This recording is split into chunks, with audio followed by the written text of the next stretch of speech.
My mother leaned in so close I could smell peppermint on her breath. "Keep your head down," she hissed, pinching the back of my graduation gown between two fingers.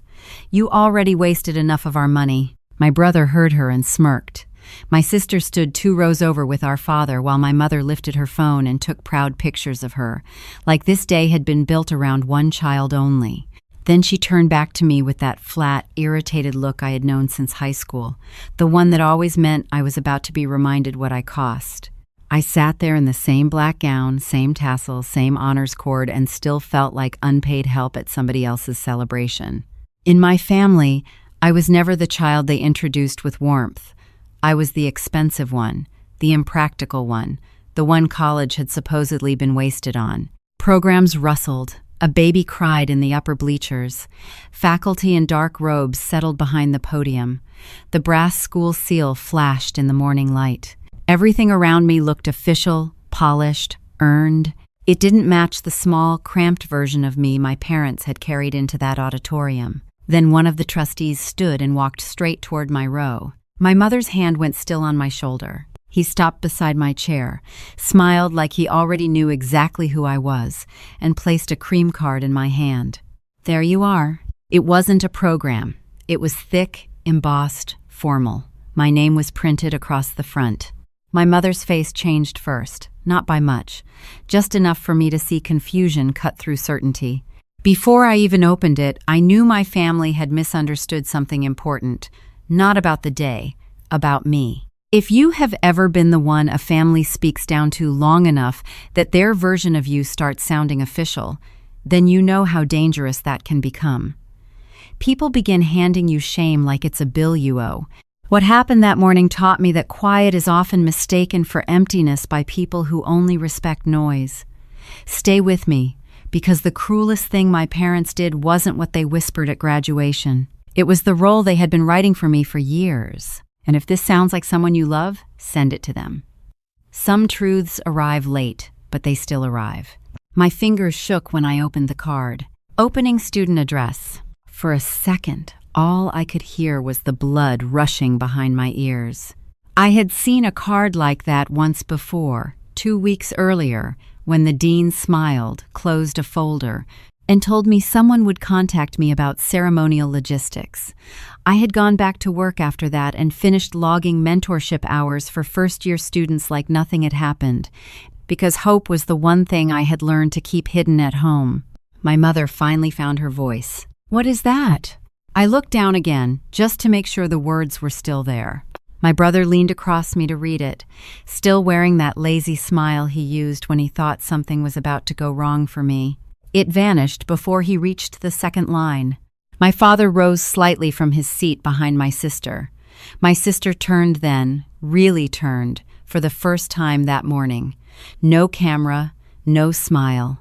Just a hard blink, like the room had shifted without asking permission. The trustee gave a small nod toward the stage. "We begin in 7 minutes. Then he walked away, leaving my mother staring at the card in my hand like it had become evidence. That was the first crack. Not the speech that came later. Not the applause.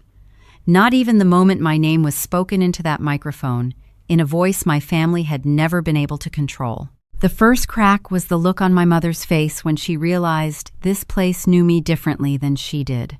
By then, I should have been used to seeing disbelief on my mother's face whenever the world reflected something back to her that didn't match the version of me she preferred. Still, there was something almost intimate about that particular silence. She looked from the card to me, then to the stage, then back to me again, as if the auditorium itself had made a clerical error she expected someone to fix before it embarrassed her further. "You?" she said at last, low and sharp. "Not are you opening the ceremony. Not why didn't you tell us. Just one word. The same one she had used when I got into the honors seminar my sophomore year. The same one she used when a professor called the house once and thanked me for helping organize a student emergency fund during finals week. The same one she had used all my life whenever my effort came back wearing the wrong clothes for the part she had assigned me. My father leaned over from behind my sister's shoulder and held out his hand. "Let me see." I passed him the card because refusing would have made a scene, and my family had always been skilled at acting like my boundaries were proof of my attitude. His eyes moved across the cream stalk, slow at first, then faster. He cleared his throat. "This doesn't mean what you think it means." It was such a familiar sentence that I almost smiled. My brother laughed under his breath. Maybe they needed a filler. My sister didn't say anything. That was her specialty. She didn't have to. She had spent most of our lives standing inside the glow of my parents' certainty while I stood just outside it, where all the correction lived. She had always been the one worth watching. That morning, my mother had fixed the angle of her cap with both hands, kissed her cheek, and wiped away a spot of mascara that wasn't there. When she got to me, she tugged lint off my sleeve and told me not to make a spectacle of myself. That was how it worked in our house. Care for one daughter, management for the other. The ugly thing was, it hadn't started in college. College had just given them better language for it. Before that, I had been sensitive, messy, too much in my own head. Once tuition entered the picture, I became expensive, then impractical, then ungrateful.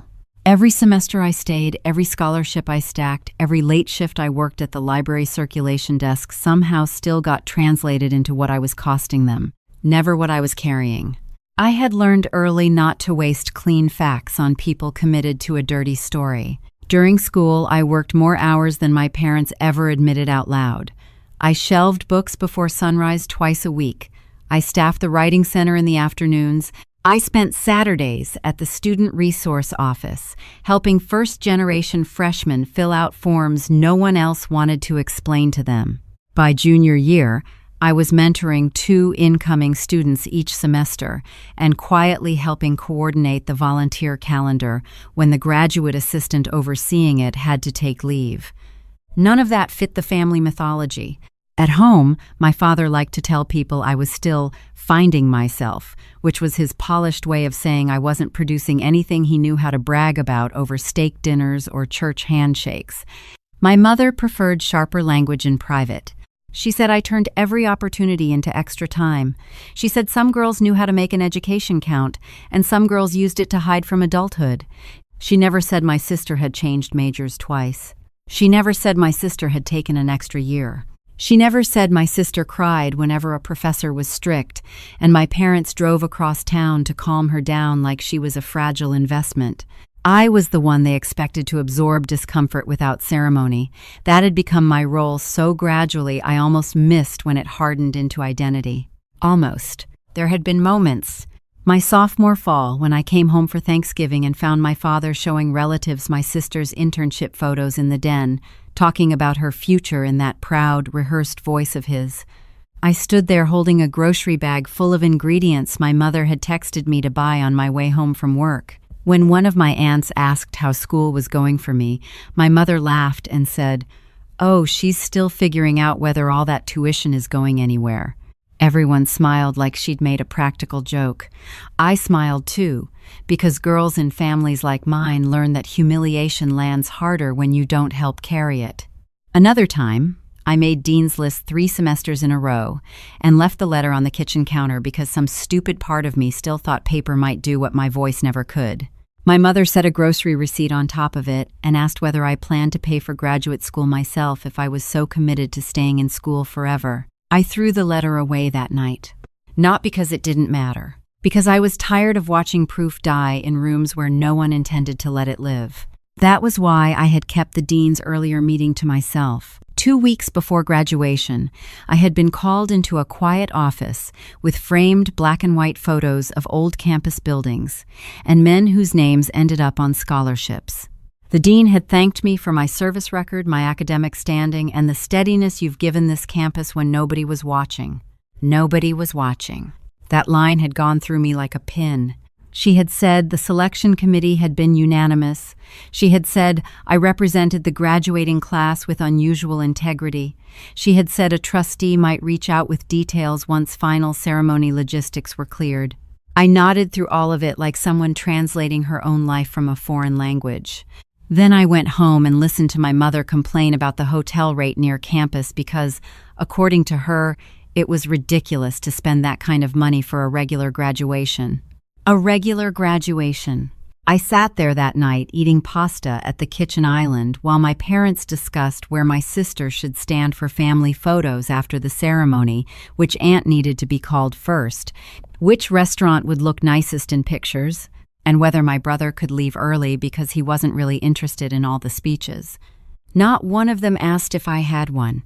In the auditorium, my father handed the card back to me like it might stain him. "So what exactly is this?" he asked. I slid it into the program on my lap. "It means I open the ceremony." My mother stared at me, and for the first time that morning, I let her.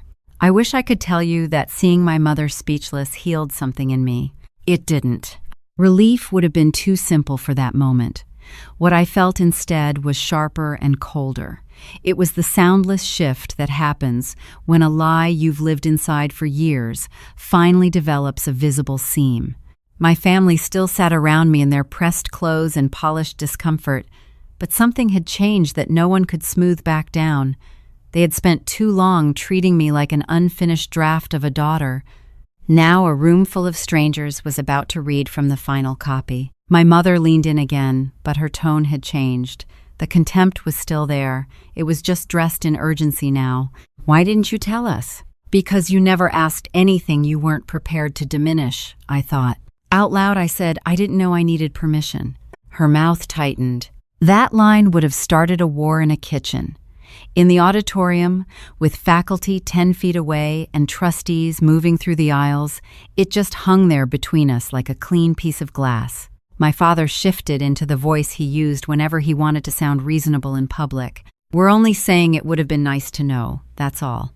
That was never all. In my family, information belonged to whoever could weaponize it fastest.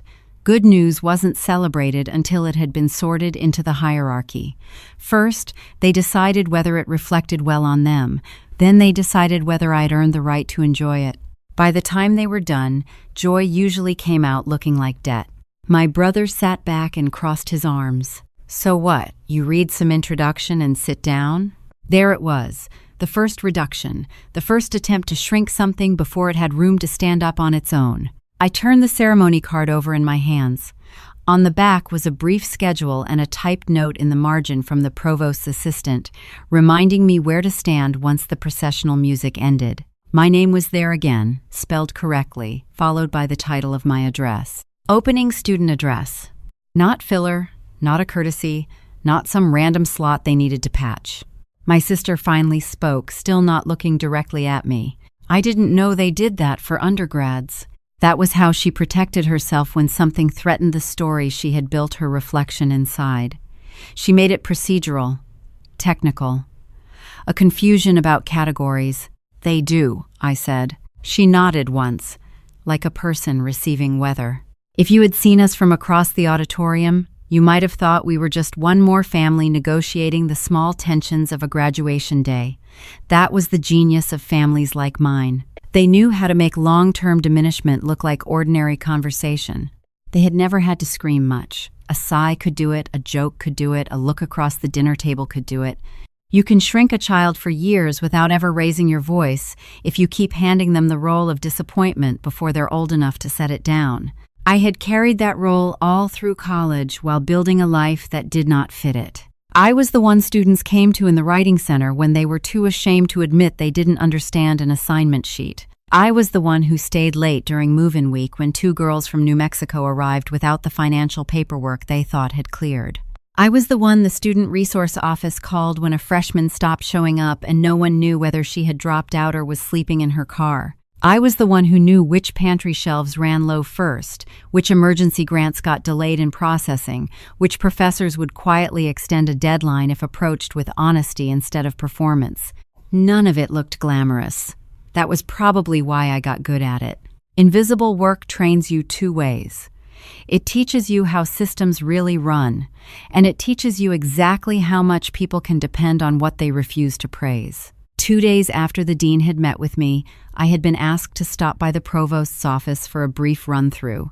I almost said no, because I had a shift and a paper due, but one of the administrative assistants, a woman named Denise, who wore silver reading glasses on a chain and always remembered which students worked too much, told me, "You should come."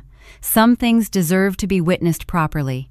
I still think about that sentence. Some things deserve to be witnessed properly. When I got there, the room was quiet except for the sound of someone straightening name cards on a conference table. The provost shook my hand. The trustee who had just walked down my aisle that morning was there too, younger looking without the distance of a stage, with a yellow legal pad full of notes beside him. They didn't treat me like a lucky girl receiving a nice surprise. They treated me like someone they trusted. That was the part my family would never have guessed. The trustee asked whether I was comfortable speaking to a room that size. I told him yes, though the truth was more complicated. I was comfortable speaking when the words belonged to me. What I had never been comfortable with was speaking over people who had already decided who I was allowed to be. He smiled in a way that made me feel seen without being handled. "We chose you because your record is excellent," he said, "but that's not the whole reason. Every person we asked about you used the same language: steady, capable, the kind of student institutions are built on and rarely celebrate enough." I looked down then, because I knew if I held his gaze too long, I would start crying in a room that had only offered me respect. No one in my family had ever described me that way. Useful? Yes. Convenient? Sometimes. Expensive? Often. But never foundational. Never the kind of person something was built on. The provost went over the order of events. My remarks would open the ceremony before the main introduction. My name would appear in the printed addendum for faculty and platform guests. I would be guided to the side steps after the processional and handed the microphone once the trustee welcomed the audience.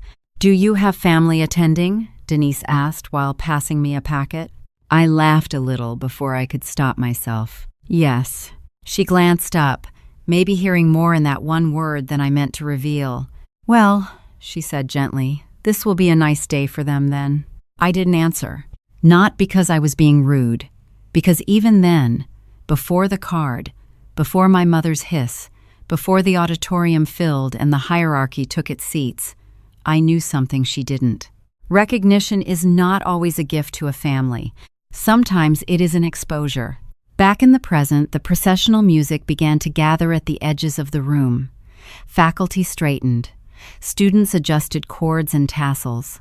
A coordinator near the stage lifted one arm and motioned discreetly toward the side aisle, where speakers were supposed to cue. My mother touched my wrist. It wasn't affectionate. It was reflexive, like someone trying to stop a document from leaving the table before she had finished rewriting it. "If you get up there," she said quietly, "don't overdo it." I looked at her hand on my gown, then at her face. For years that sentence had ruled me. Don't overdo it. Don't make it a thing. Don't read too much into it. Don't act important. Don't embarrass us. It was the language of containment. It had shaped everything from how I accepted compliments to how I entered rooms. I removed her hand from my wrist with careful fingers. Then I stood. "I won't," I said. And for the first time in my life, I meant something entirely different than she did. Standing didn't feel heroic. It felt mechanical, like my body had finally stopped obeying a command my mind had outgrown years ago. I stepped past my brother's knees, past my mother's outrage, past the family arrangement that had followed me into that auditorium, like an invisible seating chart. A student marshal near the side aisle glanced at my card and nodded me forward. The air changed as soon as I left my row. Not in the room, in me. Behind me were the people who had spent years telling me what my life meant. Ahead of me were people who had only ever cared what I had done. I knew, standing there at the edge of the platform steps, that my parents' cruelty had never really been about money. Money was just the respectable wrapper they used because it made them sound burdened instead of biased. Wasted on me had never just meant tuition. It meant, "You are not the child we wanted to build our pride around." My sister had always fit the photograph better. She knew how to smile on cue, how to retell small achievements in a way that made adults lean in, how to accept help without letting it look like dependence. My parents loved that about her because it reflected well on them. I made people tell the truth in more private ways. Teachers trusted me with keys. Supervisors trusted me with schedules. Students trusted me with panic. They were too ashamed to show anyone louder. None of that gave my parents anything shiny to hold up at church luncheons or neighborhood cookouts. What it gave them was comparison. If I was steady, then their jokes about my irresponsibility were lies. If I was respected, then their condescension was exposure. If I was chosen, then they had spent years misreading me on purpose. That was the deeper wound. Not that they had failed to see me. That would have required innocence. They saw enough. They just kept sanding down whatever didn't fit the family display. From the side of the stage, I could see the audience in pieces. Folded hands, crossed legs, camera straps, proud grandmothers leaning into the aisle for a better angle. I could also see my row if I looked carefully enough. My mother's posture was rigid now. My father had that still-faced look he wore when he wanted badly to regain control without showing urgency.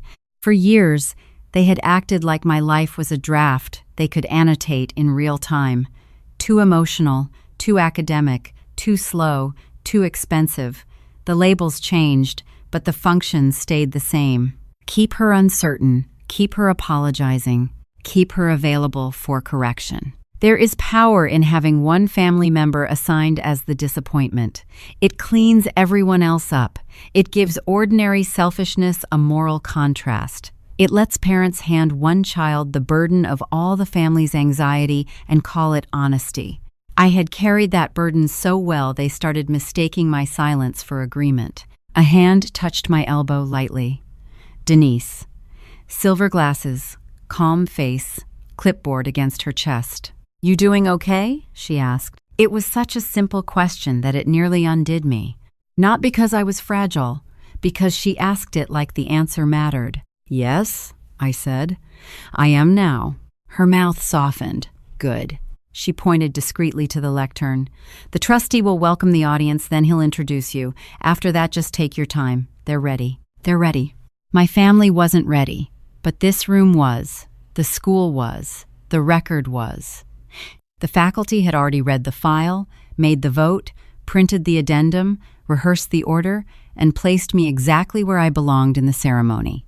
My parents had spent 22 years trying to make me smaller. The institution had spent one season looking closely and arrived at the opposite conclusion.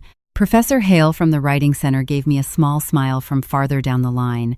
She had once stayed late because I was trying not to cry over a student budget spreadsheet and a midterm paper I thought I had ruined. She had circled 3 numbers, looked at my notes, and said, "You are carrying too many systems at once." At the time, I thought she meant school. Now I knew better. It wasn't only campus. It was home, too. Home was another system I had been carrying without credit. The errands, the emotional calibration, the strategic silence. The constant work of remaining useful while being spoken about like excess. My mother used to tell people I was book smart but not practical, usually while asking me to fix insurance forms, compare loan terms, or draft emails she wanted to sound firmer.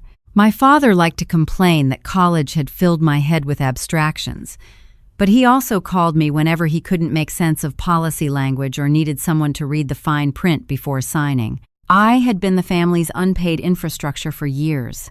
They didn't actually believe I was useless. Truly useless people are ignored. I was managed, minimized, and publicly reduced because my usefulness had to stay deniable. If they admitted what I was to them, then every joke about wasted money would collapse under the weight of what I had quietly saved them. The processional music ended. Applause rose, then settled. The trustee stepped to the podium and adjusted the microphone. Programs quieted across the auditorium. My pulse kicked once, hard enough to make my fingertips cold. This was the point where, in my family's version of reality, I should have still been sitting down, smiling politely, waiting to be included. Instead, I stood a few feet from the stage with my speech folded inside the cream card, while the man at the podium thanked parents, faculty, and graduates for their years of work. Then he began speaking about student leadership. Not generic leadership, the kind that keeps institutions humane when no one is looking. The kind built from service, steadiness, and earned trust. I saw my father lift his head. I saw my mother go completely still. And I understood, with a calm so complete It almost felt merciful. That collision was no longer a possibility. It was procedure. The trustee let the applause fade before he continued. At every commencement, he said, we recognize achievement that is easy to measure. Grades, awards, honors. But every now and then, a student leaves a different mark on a campus, the kind that lives in the structure itself. There was a pause then, the brief, deliberate kind that makes people look up from their programs. This year's opening student address will be given by someone whose academic record is excellent, yes, but whose greater distinction has been the steadiness with which she has served this community. She has mentored first-generation students, supported emergency resource initiatives, coordinated peer assistance across departments, and become the kind of person others rely on before they even realize they are relying on her. He turned slightly toward the side of the stage. Please welcome Miss Elena Mercer. My name left the microphone and went out across the auditorium with a clarity I had never heard at home. For one strange second, no part of me moved. Then the applause started. Not polite applause, not the thin, duty-bound clapping people give because a program tells them to. This had weight to it, recognition. Surprise from some corners, warmth from others, a ripple of faculty smiles I could see even through the stage lights. Professor Hale was already clapping. Denise had one hand pressed against her clipboard and the other over her heart, as if she had been rooting quietly for this exact moment. I walked out to the podium because there was nothing else to do. Because the road between my seat and that microphone had already been built by years I had survived without witnesses. As I crossed in front of the first few rows, I let myself glance once toward my family. My mother's phone was still in her hand, but lowered now. My brother wasn't smiling anymore.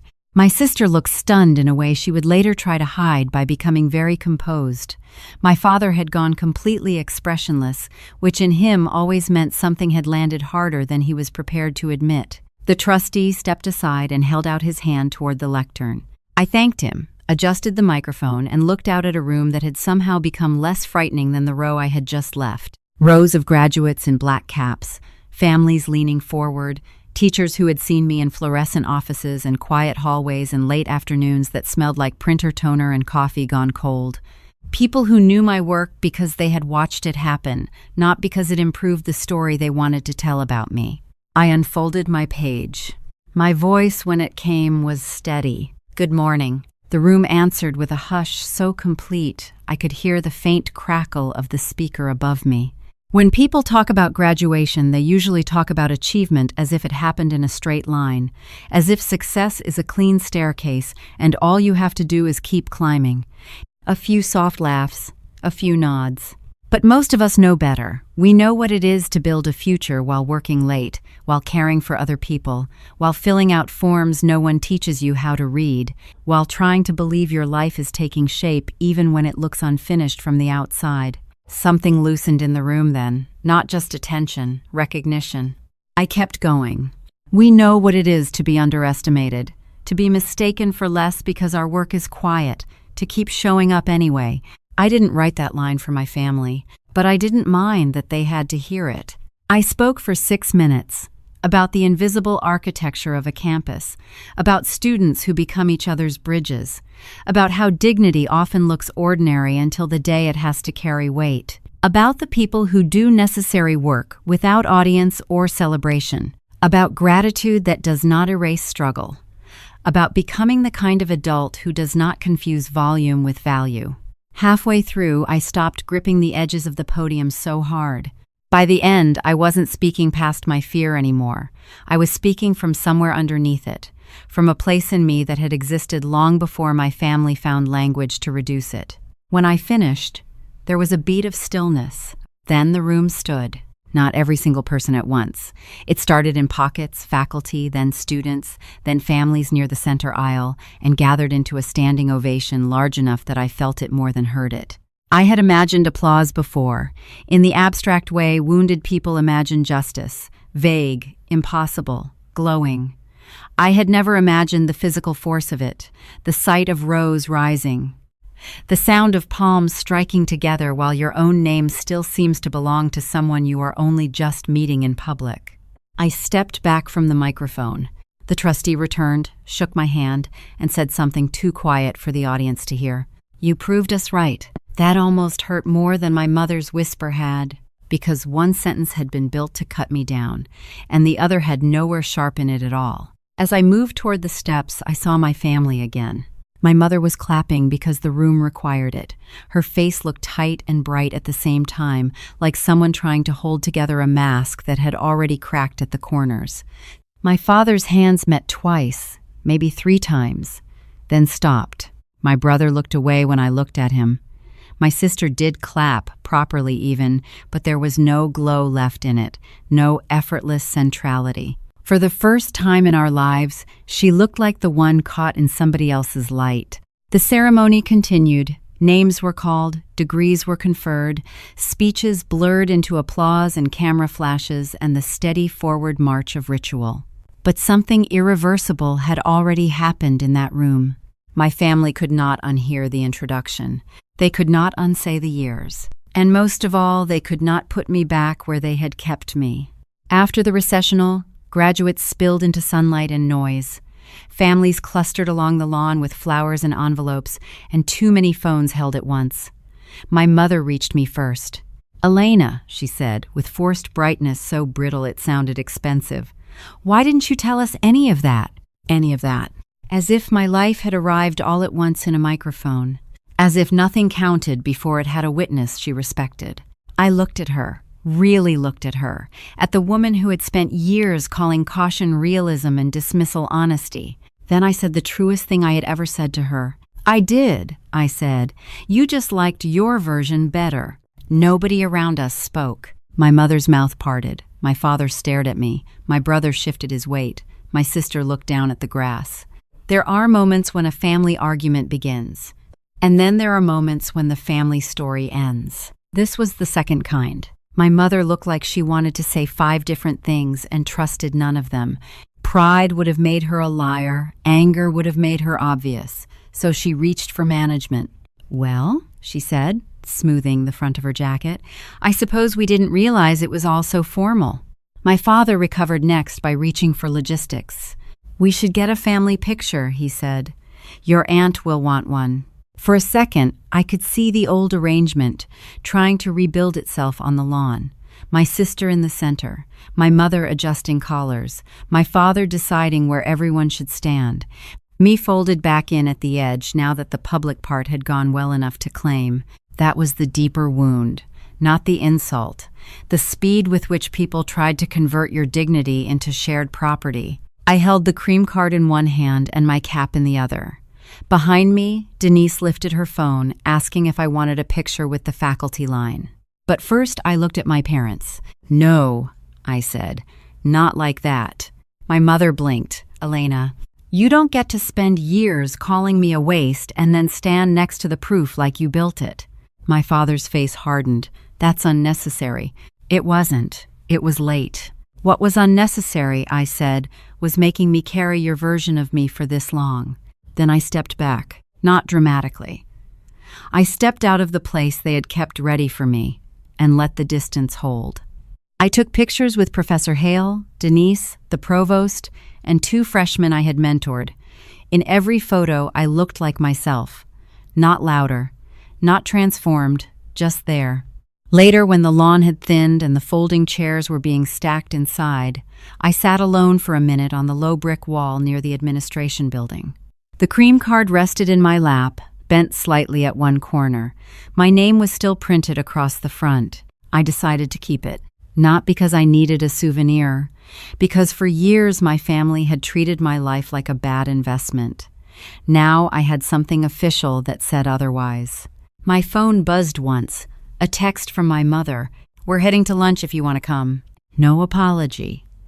Just another door held half open on the condition that I walk through it quietly. I looked at the message, then slid the phone back into my bag.